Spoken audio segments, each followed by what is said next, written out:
Virgo, tignan natin kung ano po ang mensahe para sa iyo ngayong March 20 to 31.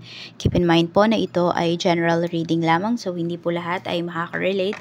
So be open-minded. Sa mga hindi pa po nakasubscribe dito sa ating channel, please subscribe na po kayo and palike na din po ng ating video. At sa mga nais pong mag-avail ng ating private readings, ng ating Evil Eye Amulet Necklace at ang ating Cures Bracelet, makikita nyo po yung link sa description box. Tarot Intentions by Aliana Reyes.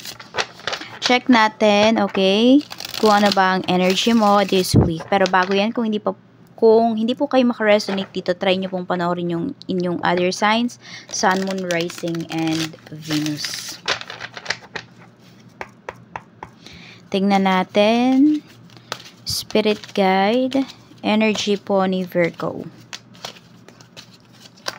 We have Temperance. May mga hinihintay kayo this week.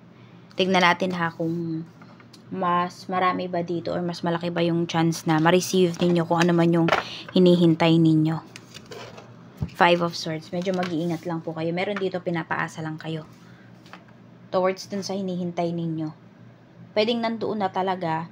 Kung pera man yan or may nagsabi man sa inyo dito na magbabayad siya ng utang, yung tipong ganyan, meron na pong pera pero pwedeng hindi pa binibigay sa inyo. Parang alam mo yung doble, yung paasa sa'yo ng taong to. Mag-iingat po kayo. Meron din ako nakikita rito, pwedeng naghihintay kayo for surgery. Kung ito man po ay surgery about sa, kunwari, pagpapaganda, pag-isipan nyo po kung ano talaga, no? Kung tutuloy kayo. Kasi yung iba sa inyo may doubts po kayo. Kung may doubts kayo, huwag nyo nang ituloy kasi Venus retrograde pa rin yata ngayon if I'm not mistaken.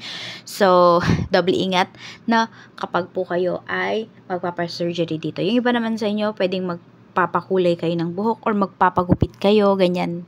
Ingat-ingat lang. No? Doon po kayo sa trusted ninyo talaga. Kasi baka kung ano yung mangyari, baka masunog yung buhok nyo, magpakulay kayo, hindi pantay-pantay, magpagupit kayo, pwedeng sobrang inigsian yung buhok ninyo, or hindi kayo masatisfied doon sa kinalabasan. Check natin, ano ba yung gusto mong mangyari this week. We have Knight of Wands, Ace of Cups. May pagmamadali kayo rito. Actually, you're very excited. May pupuntahan ba kayo? Pwedeng may competition yung iba sa inyo na sasalihan. So, syempre, ang gusto nyo dito is maano kayo, no? Manalo kayo kasi you give your best naman. Pwede rin may exam dito. Very ano naman kayo. Ready naman po kayo. Ayan, no? Nag-effort talaga kayo towards this. So, kung may exam man po kayong ita-take, ayan po. Tingnan natin ha kung makapasa ba yung iba sa inyo. Ano ba to? Exam, interview, kung ano man po ito na may resulta kayong hinihintay, ano, 3 of Pentacles. Because you work hard for this naman daw, sinasabi po sa inyo dito, Virgo, na kayo po ay makakapasa. Oo. Kaya, pero syempre ha, huwag kayo magpa-easy-easy pa rin. Kahit sinabi dito na makakapasa po kayo. Give your best pa rin. Ayan, ilalaban nyo kasi yung spot ninyo. Ano ba yung kailangan mo this week? We have the Star. So, healing. May healing, may reconciliation dito na pinapakita. We have King of Pentacles. Okay. Meron ba kayong hihingin na favor towards other people or towards sa isang tao? May kapalit po, no? Yung favor na hihingin mo towards this one, this person. Okay. Hindi naman wala namang halong mali siya, no? Kung ano man yung i-request sa'yo ng taong ito. Ayan po. Sabihin natin, paghihirapan mo kasi kung ano man yung favor din naman na hihingin mo sa kanya. Parang, alam mo yun, wala nang, sabi nga, parang, wala nang free sa mundo. Yung tipong ganun, lahat may kapalit na. So, ganun po dito. Pwede magtatrabaho ka towards this person. Basta kung ano man yung request niya sa'yo, may request yung taong to. Bibigay mo to kasi kailangan mo meron kang hinihingi dito. So, ayun naman po, no, kailangan mo lang talaga is matuto kang makisama towards dito kung sino man yung hihingian mo ng favor. kailangan mong makisama. And marami sa inyo, Virgo, ang makakasalamuha ninyo dito, mga professionals.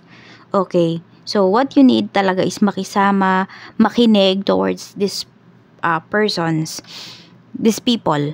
Kasi madami kang matututunan sa kanila. Tapos pwede ka rin nilang matulungan talaga at the same time. So may natutunan ka na, natulungan ka pa nila. Tingnan natin who's affecting your energy ba.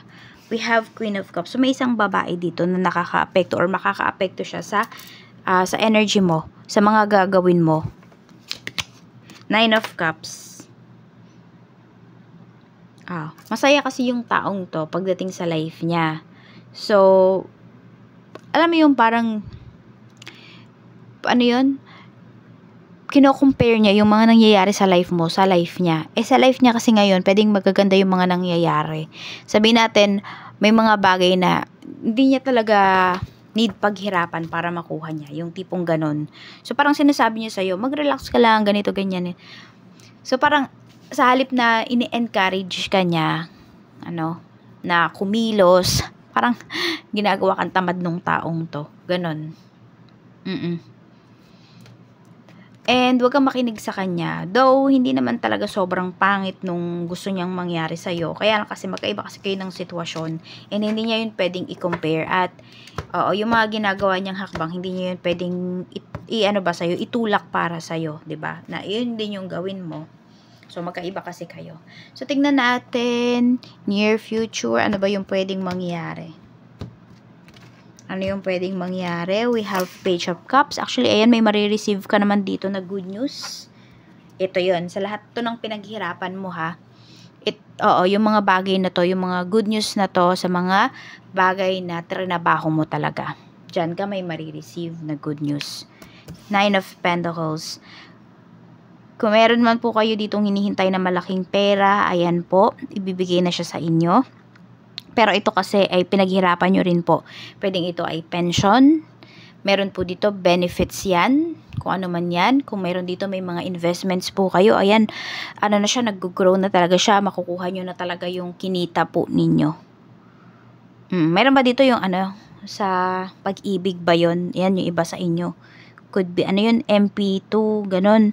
Kung meron kayo yan, ayan po, ang ganda. Tas, or kung ano man tong other investments po ninyo. Napakaganda po kasi makukuha nyo na talaga. Masasabi mo na hindi ka nagkamali dun sa decision mo. Check natin. Ano pa? We have 2 of Cups. So, kung meron man nga po talagang nangako sa inyo dito, eto, meron naman din na hindi naman kayo paaasahin. Di ba may paasa dito kanina? Dito naman hindi. May ibibigay naman po talaga sa inyo. Kung may hinihintay kayong pera, makukuha nyo na yan, Virgo. Mare-receive nyo na.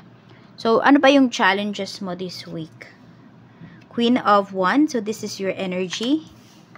Matcha-challenge ka because of your energy. Bakit? Kasi madaming may intimidate sa'yo. We have 7 of Pentacles. Okay, challenges mo this week. Kasi ganito, diba kung may ginagawa ka, may efforts ka na ginagawa. So, yung tao na kausap mo, akala niya titigil ka na. Yung tipong ganun, akala niya madi-discourage ka niya. So, pwedeng ito yung challenges mo this week yung taong to. Pero ikaw kasi yung tipo ng tao, Virgo, na hindi basta-basta sumusuko. Kaya po, ayun, match-challenge. Actually, parang hindi, pwedeng in a way, no? Hindi ikaw yung match-challenge. Pwedeng yung taong to, match-challenge siya dun sa dedication mo. Sa pagiging, sa perseverance mo. Pagiging persevere mo towards dun sa sitwasyon na kinakaharap mo. Tignan natin. So, mapapaisip to. Masabi niya siguro na, teka, parang nagkamali ako ng taong, kinakausap. Kasi na-challenge siya sa'yo. Kaya isipin niya, nagkakamali siya. Pero hindi.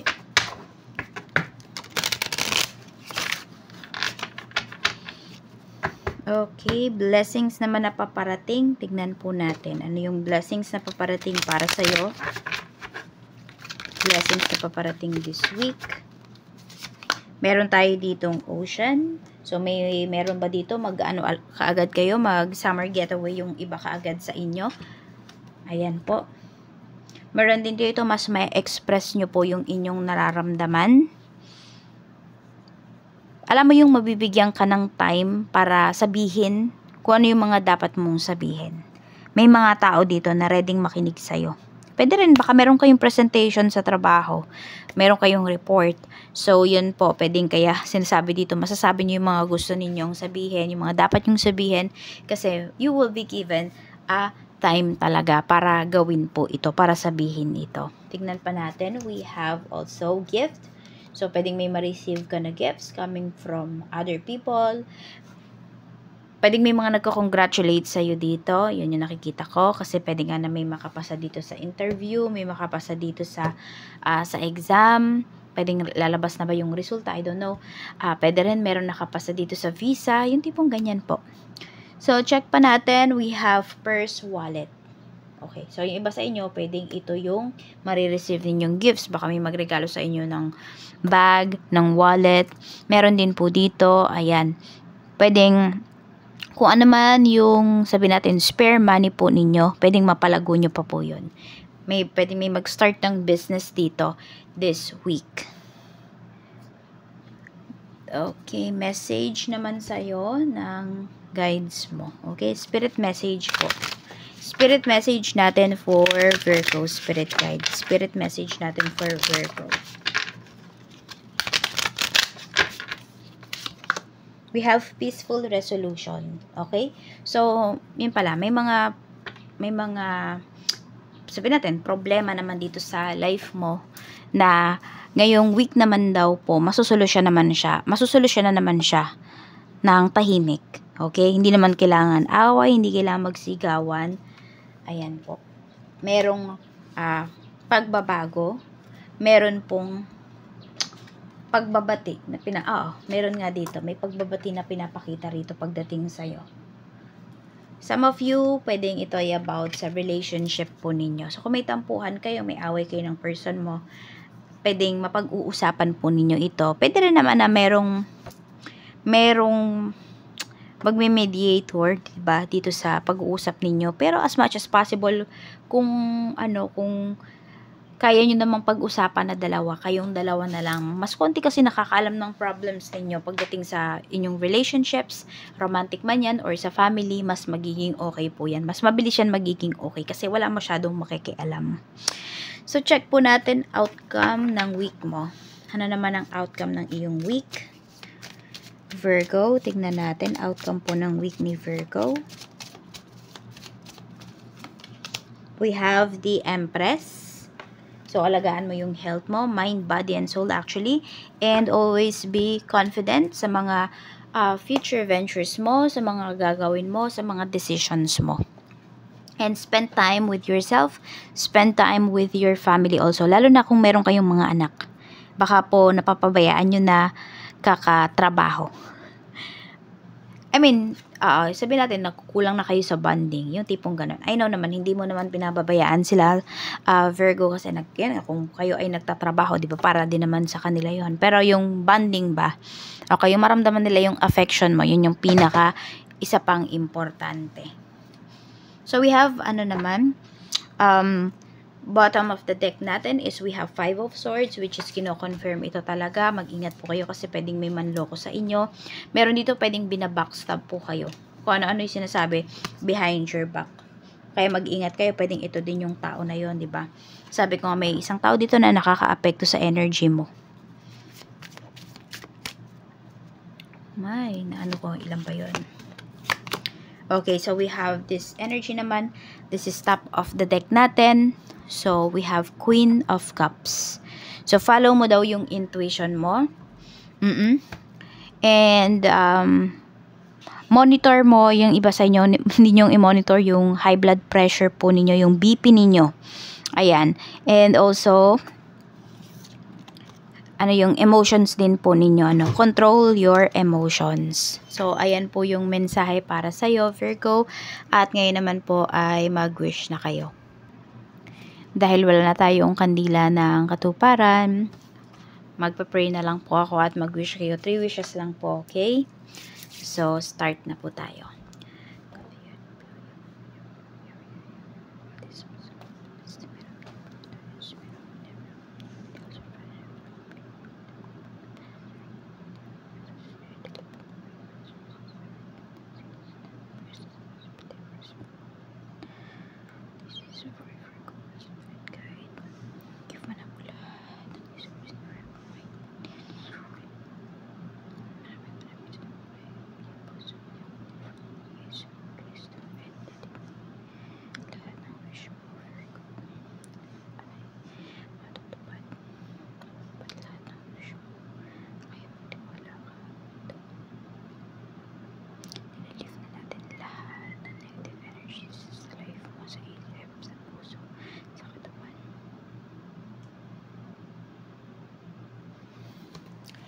Maraming salamat, Virgo, and more blessings to come.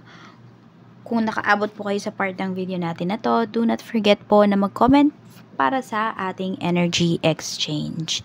Ingat po kayo!